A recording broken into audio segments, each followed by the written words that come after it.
إطار مكافحة الجريمة بمختلف أنواعها، خاصة ما تعلق منها بجرائم الفساد والجريمة المنظمة، تمكنت وحدات المجموعة الإقليمية للدرك الوطني بقسنطينة من تفكيك شبكة إجرامية منظمة تتكون من 20 شخصا تتراوح أعمارهم ما بين 29 و 49 سنة بتهمة جنحة تبييض الأموال في إطار جماعة إجرامية قصد التهرب الضريبي.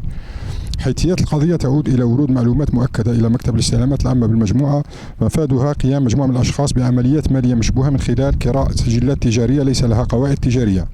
هذه العمليات تتم من خلال 3 مراحل. المرحلة الأولى تتمثل في إيداع أموال المعاملات الوهمية في الحسابات البنكية لأصحاب هذه السجلات المستأجرة من طرف محاسب.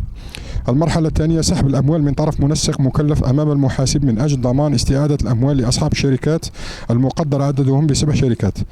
المرحلة الثالثة إعادة دمج الأموال في مختلف النشاطات الاقتصادية والمعاملات التجارية لهذه الشركات. بعد التعمق في التحقيق وتكثيف التحريات تم التوصل إلى قيمة الأموال المودعة في البنك الخاصة بهذه المعاملات، والتي تفوق ما قيمته 2500 مليار سنتيم.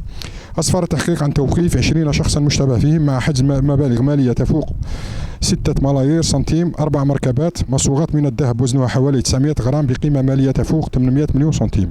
تم تحرير ملف قضائي ضد المشتبه فيهم وتقديمه إلى الجهات القضائية المختصة.